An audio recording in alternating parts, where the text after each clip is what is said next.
Halo, selamat siang pemirsa. Di Pilkada Jakarta, adu jurus tim sukses disusun untuk menangkan jagoannya masing-masing. Sementara di Jawa Tengah, duo jenderal bersaing ketat merebut suara masyarakat.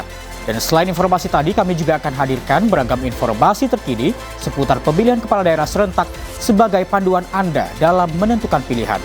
Bersama saya, Reza Siregar. Inilah Kawal Pilkada. Kami sampaikan, Anda tentukan.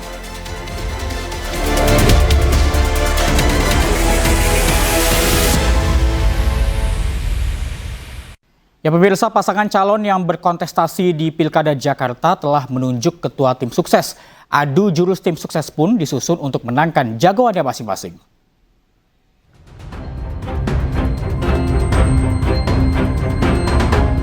Komedian Lis Hartono alias Cak Lontong ditunjuk jadi ketua tim pemenangan Pramono Rano.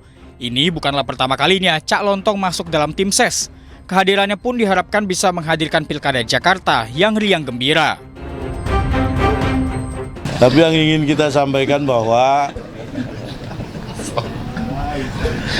Mas Pram, Bang Dul punya tujuan yang sama. Tujuan besar, tapi harus kita detilkan sedetilnya bahwa tujuannya adalah membuat warga Jakarta bahagia. Tim pemenangan yang dipimpin Lis Hartono atau Cak Lontong pun bertabur bintang. Dengan wakil tim pemenangan diisi oleh Once Mekel dan pasangan Bang Dul yaitu Cornelia Agatha alias Sarah. Cika Kuswoyo dan Tinatun juga terdaftar sebagai tim ses Pramono Rano. Bila tim ses pasangan Pramono Rano banyak diisi selebritas, pasangan Ridwan Kamil Suswono justru memilih politisi sebagai ketua tim pemenangannya yaitu Ahmad Riza Patria. Sudah disepakati, terlaporkan ke media, sudah disetujui oleh Pak Dasko sebagai Ketua Dewan Pembina. Strukturnya masih sama, insya Allah 70% anak-anak muda sebagai wajah pemilik masa depan Jakarta. Ridwan Kamil Suswono juga memilih untuk mengisi 70% tim sesnya dengan anak-anak muda. Bahkan keduanya telah menunjuk Bendahara Umum DPP Partai Perindo, Angki Yudhistia, sebagai jubir bidang sosial. Sementara pasangan calon independen Dharma Pangrekun dan Kunwardana mengambil langkah cukup mengejutkan dengan memilih mantan Menteri Kesehatan Siti Fadila Supari sebagai ketua tim suksesnya. Ketua tim sukses menjadi garda terdepan dalam memenangkan bakal pasangan calon. Tidak hanya modal populer dikenal publik, tapi warga Jakarta tentu menantikan gagasan dan solusi dari pasangan calon. Tim Liputan iNews melaporkan. Tidak hanya tim pemenangan, masing-masing pasangan bakal calon politik juga telah menyiapkan jargonnya masing-masing. Jargon-jargon ini juga diturunkan dalam program yang mereka tawarkan.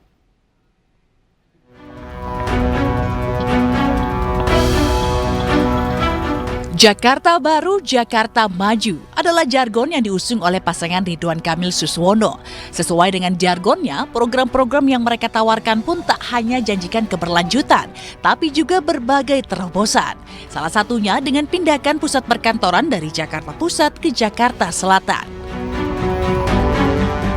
Ya maksud saya yang Pak RK gagas kan begini, ya saat ini kan kenapa setiap pagi itu ibaratnya orang menuju ke Jalan Tamrin Sudirman kan itu karena pusat perkantoran kan semua di situ kan ya padahal orang mungkin tinggalnya di selatan ya artinya ini distribusi saja jika memungkinkan.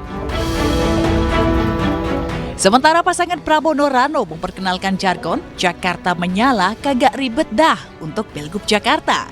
Pasangan ini pun akan fokuskan pembangunan yang tidak meninggalkan budaya Jakarta, salah satunya dengan adanya Balai Rakyat. Maaflah, anak-anak berlatih silat tapi nggak tahu di mana main. Anak-anak berlatih nari tapi nggak ada ruang pentas. Artinya saya merasa balai-balai rakyat itu adalah sentral dari semua kehidupan masyarakat Jakarta. Saat ini ketiga pasangan bakal calon yang berkontestasi di Pilkada Jakarta telah memiliki jargonnya masing-masing. Pasangan Ridwan Kamil Suswono dengan Jakarta Baru, Jakarta Maju, pasangan Pramono Rano dengan Jakarta Menyala Kagak Ribet Dah. Sementara pasangan Dharma Pangrekun Kunwardana memiliki jargon Jakartaku Aman.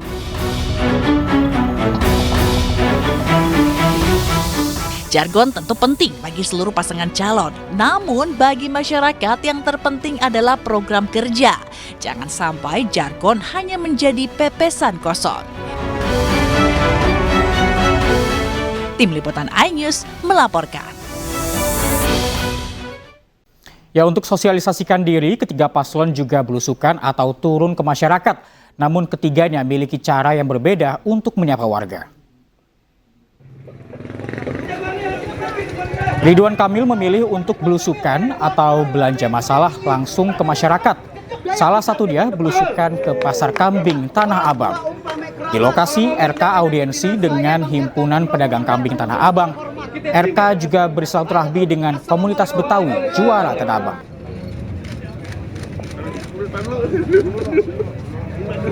Itu luas banget ya, jadi jangan mengidentifikasikan seolah-olah pusat keramaian hanya CFD. Saya per hari ini lebih banyak belusukan di tempat-tempat begini, waktunya habis, sehari juga 5, 6, sampai 7 agenda.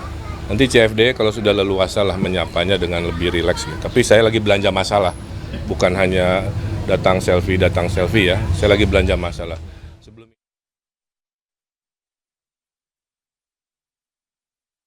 Gembira ala pasangan Pramono Rano terus dibawa keduanya saat turun ke lapangan. Salah satu dia di ajang Car Free Day. Ajang CFD dipilih lantaran dinilai bisa sekaligus perkenalkan keduanya sebagai paslon yang berkontestasi dalam Pilkada Jakarta. Tidak hanya CFD, pasangan Pramono Rano juga kerap berkomunikasi dengan warga Jakarta. Mereka pun mencoba mendengarkan aspirasi warga Jakarta atas program-program yang dibutuhkan warganya. Kami ingin dalam berpolitik ini politik riang gembira. Yang kedua, kami semua bersepakat bahwa tidak menggunakan politik identitas, tidak ada hal yang berkaitan dengan etnisitas. Jadi kami betul-betul akan beradu program, gagasan, visi, dan juga yang tidak kalah pentingnya bagaimana menyelesaikan persoalan masyarakat Jakarta. Pasangan calon independen Dharma Pangerekun dan Kun Wardana juga turun untuk berdialog dengan warga. Salah satu dia ke Waduk Pluit Muara Baru, Penjaringan, Jakarta Utara. Bakal calon independen di Pilgub Jakarta ini ikut mendengarkan keluhan warga yang tinggal di sekitar Waduk Pluit. Harus bersih. Nah, kalau ini bersih, ini menjadi serapan air hujan.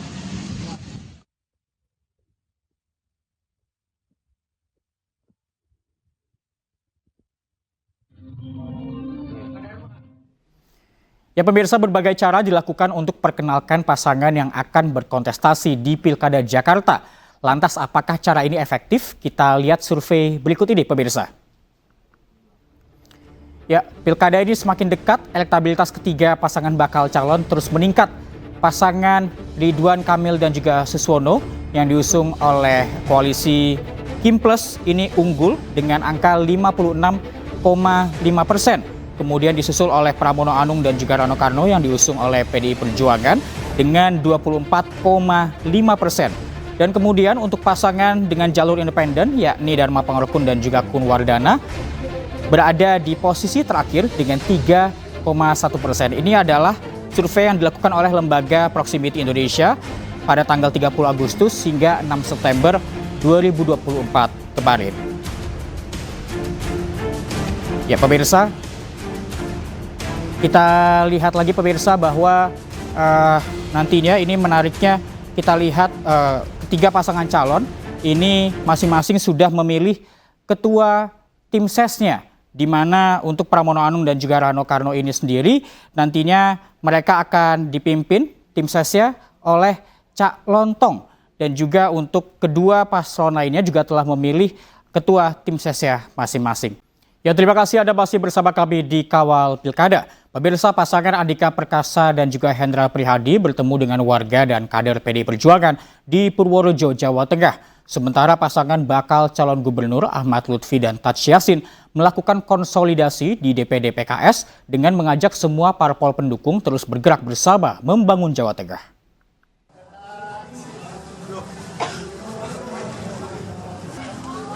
Menjelang kontestasi Gubernur Jawa Tengah, bakal pasangan calon Andika Perkasa Hendar Prihadi melakukan safari politik di Kabupaten Purworejo, Jawa Tengah. Bersama istri, kedua pasangan melakukan pertemuan dengan ratusan kader dan simpatisan PDI Perjuangan. Terkait hasil survei, pasangan meyakini masih cukup waktu untuk terus berjuang meraih simpati masyarakat. Ya, itu adalah hasil survei mereka. Kami pun juga akan terus berusaha. Pasti kalau ada kekurangan-kekurangan yang harus dievaluasi. Dan yang terpenting kan kita masih punya waktu untuk memperbaiki. Pasangan bakal calon lainnya Ahmad Lutfi dan Taj Yassin melakukan konsolidasi di DPD PKS Jawa Tengah. Mantan Kapolda Jawa Tengah mengajak semua parpol mendukung terus bergerak bersama untuk membangun Jawa Tengah. Sehingga ini merupakan suatu kekuatan kami dalam rangka meneruskan daripada kebijakan kami bahwa nanti kami akan maju sebagai bakal calon gubernur dan wakil gubernur. KPU akan menetapkan pasangan calon gubernur pada 22 September mendatang. Dari Semarang dan Purworejo, Jawa Tengah melaporkan. Ya pemirsa, kontestasi pilkada di Jawa Tengah dan Jawa Barat juga ketat. Di Jawa Tengah masing-masing calon bergantian pimpin survei yang digelar. Sementara di Jawa Barat pergerakan survei juga masih dinamis. Dan berikut kami hadirkan rangkaian survei dalam gelaran pilkada mendatang. Ya kita lihat pemirsa, di Jawa Tengah persaingan antara kedua pasangan ini sangat sengit. Berdasarkan survei Lembaga Kajian Pemilu Indonesia, pasangan Andika Perkasa dan juga Hendra Prihadi ini memimpin dengan 53,7%. Sementara lawannya yakni Ahmad Lutfi dan juga Taj Yassin yang diusung oleh koalisi Kim Plus ini berada dengan angka 30,9%. Dan kita lihat berikutnya pemirsa. Menariknya, di survei yang dilakukan oleh Kanigoro Network, Ahmad Lutfi dan juga Taj Yassin ini memimpin dengan 45,2% berbanding terbalik dengan survei yang sebelumnya. Dan kemudian di survei yang dilakukan oleh Kanigoro Network, ini Andika Perkasa dan juga Hendra Prihadi ini berada di posisi kedua dengan 37,7%. Perbedaan keduanya ini sangat tipis dan jumlah survei dalam survei yang didapatkan Ahmad Lutfi dan juga Taj Yassin ini tak lebih dari 50%. Sementara dalam survei ini 17,1% masih belum menentukan pilihan sehingga perolehan suara ini masih terus berubah.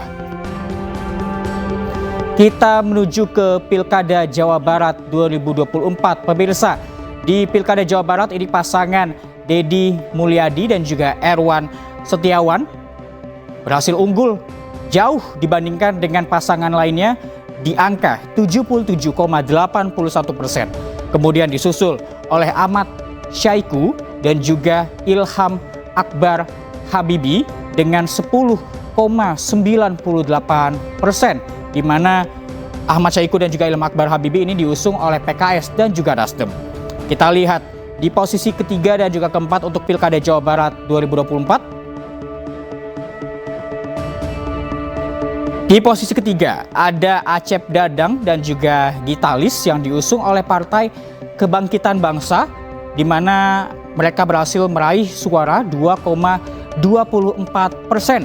Dan kemudian di posisi akhir dengan perolehan angka yang sama ada JJ Wiradinata berpasangan dengan Ronald Surapraja di angka 2,24%, di mana mereka ini diusung oleh PDI Perjuangan. Survei ini dilakukan oleh Indikator Politik Indonesia dari tanggal 2 hingga 8 September 2024. Dan pemirsa, ini kita lihat di posisi ketiga dan juga keempat sama-sama meraih angka 2,24%. Namun kita nantikan bersama-sama pemirsa, pilkada ini masih beberapa bulan lagi dan tentunya survei akan semakin dinamis dalam beberapa minggu ke depan. Dan pemirsa, Pilgub Jawa Timur 2024 semakin dekat. 3 Sri Kandi bakal calon gubernur Jawa Timur bergerilya untuk menyapa berbagai lapisan masyarakat.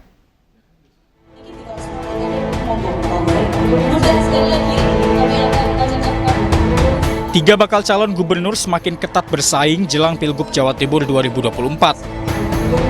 Hovifah Indar Parawansa menghadiri acara peringatan Maulid Nabi Muhammad SAW yang diselenggarakan di Pesantren An-Nuriyah di Gedung Jatim Expo, Surabaya. Hovifah hadir bersama bakal calon wali kota Surabaya, Eri Cahyadi.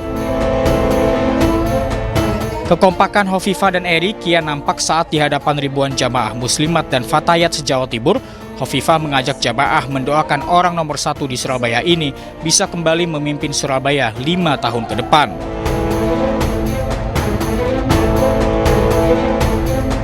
Sementara itu, bakal calon gubernur Jawa Timur yang diusung oleh Partai Kebangkitan Bangsa, Luluk Nur Hamidah, menghadiri acara reuni dan haul badi Kiai Arif di Pondok Pesantren Modern Al-Amanah Jurwangi Krian, Sidoarjo pada Minggu pagi. Dalam acara tersebut, Luluk yang merupakan keturunan langsung dari Kiai Arif bersama para tokoh lainnya memperingati silsilah Kiai Haji Arif bin Kiai Haji Hasan Alwi.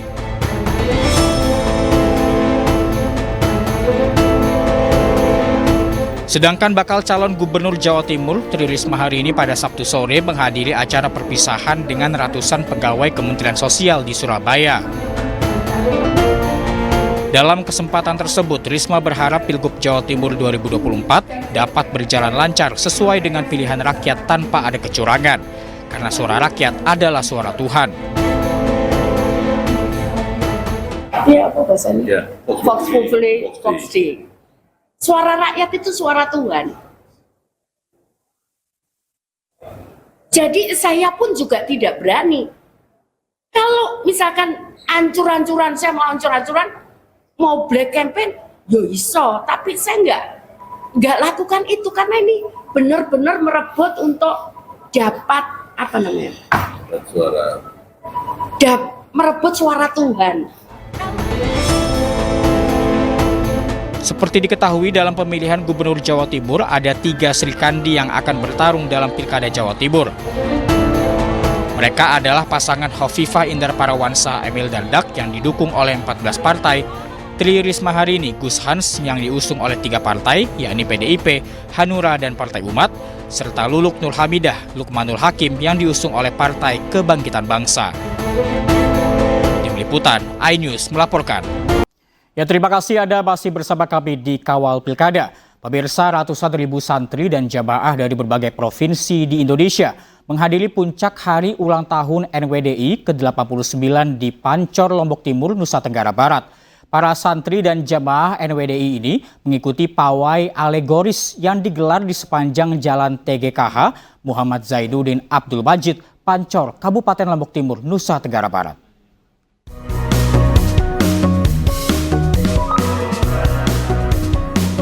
Ketua Umum Pimpinan Pusat Muslimat NWDI yang juga bakal calon gubernur Nusa Tenggara Barat, Siti Rohmi Jalilah, membuka dan melepas ratusan ribu peserta pawai alegoris dalam rangka memperingati Hultah Nahdlatul Wathon Diniyah Islamiyah NWDI ke-89. Di panggung utama selain putri pendiri NWDI Hajah Siti Rauhun dan para zuriat, kegiatan ini turut dihadiri oleh petinggi NWDI dan para pejabat daerah. Pawai alegoris ini digelar sekaligus untuk memperkuat semangat melanjutkan cita-cita pendiri NWDI TGKH Muhammad Zainuddin Abdul Majid dalam menciptakan umat muslim yang berkualitas. Cita-cita almarhumah untuk memberikan kebaikan bagi seluruh alam itu bisa terwujud dari waktu ke waktu. Kita penerus perjuangan beliau bisa mengemban amanah sebaik-baiknya, berkiprah sesuai dengan kapasitas kita masing-masing, memberikan yang terbaik bagi umat, bangsa, dan agama. Selain pawai alegoris, rangkaian Hultah NWDI ke-89 juga dilanjutkan dengan haul Tuan Guru Kiai Haji Muhammad Zainuddin Abdul Majid yang puncaknya dilaksanakan pada 15 September 2024. Dari Kabupaten Lombok Timur NTB, Ramli Nurawang, iNews melaporkan.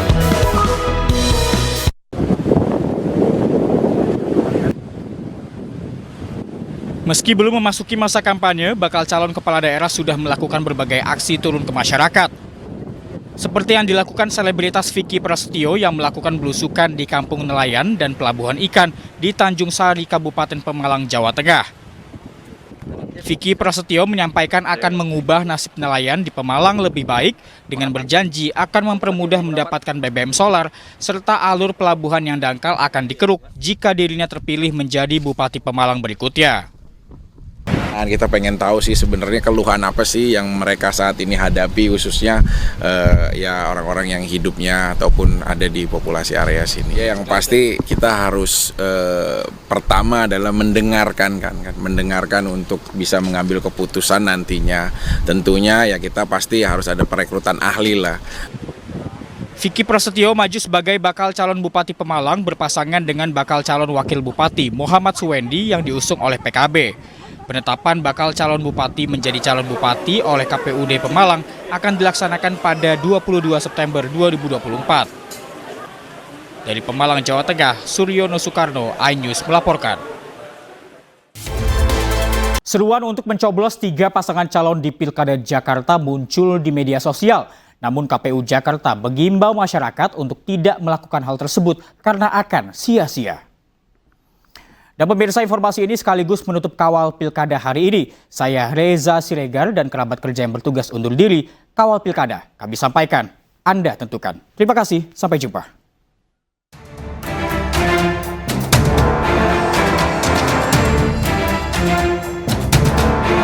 Media sosial diramaikan dengan seruan untuk mencoblos 3 pasangan calon di Pilkada Jakarta. Gerakan tersebut disebut disuarakan anak abah yang merupakan para pendukung Anies Baswedan.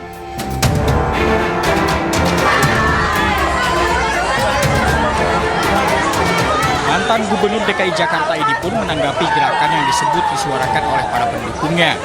Anies menyebut hal itu merupakan hak konstitusi dan sebagai bentuk kebebasan bersuara. Sebenarnya semua adalah hak konstitusi. Jadi kita hormati, kita hargai setiap pilihan, dan ini semua adalah ungkapan rasa, pikiran atas kondisi yang sekarang terjadi. Jadi kita hormati itu, kita hargai sebagai bagian dari kebebasan berekspresi. Namun KPU Jakarta menyebut gerakan coblos 3 paslon merupakan perbuatan sia-sia. KPU mendorong warga Jakarta untuk datang ke TPS dan memilih pasangan calon yang terbaik dan bisa membawa Jakarta ke arah yang lebih baik. Sementara itu, menurut pengamat politik Ujang Komarudin, gerakan coblos 3 paslon pada Pilkada Jakarta 2024 ialah bukan solusi yang tepat bagi masyarakat yang kecewa terhadap pilihan yang ada, karena surat suara akan dihitung tidak sah. Mencoblos semua itulah bukan solusi. Mencoblos semua adalah bentuk kegagalan dalam konteks pilkada. Karena ya kalau coblos semua suaranya tidak sah, artinya tidak ada yang dipilih. Nah, oleh karena itu saya melihat bahwa ini harus dilawan kampanye negatif tersebut ya, untuk agar nanti ya warga Jakarta memilih dengan hati nuraninya, dengan rasionalitasnya kandidat yang sudah ada saat ini. Diketahui Pilkada Jakarta diikuti oleh 3 pasangan calon. Mereka adalah pasangan Ridwan Kamil Suswono yang diusung oleh partai politik yang tergabung dalam koalisi Kim Plus, pasangan Pramono Anung Rano Karno yang diusung oleh PDI Perjuangan, sedangkan Dharma Pangorekun dan Kun Wardana merupakan pasangan calon dari jalur independen. Tim Liputan, iNews melaporkan.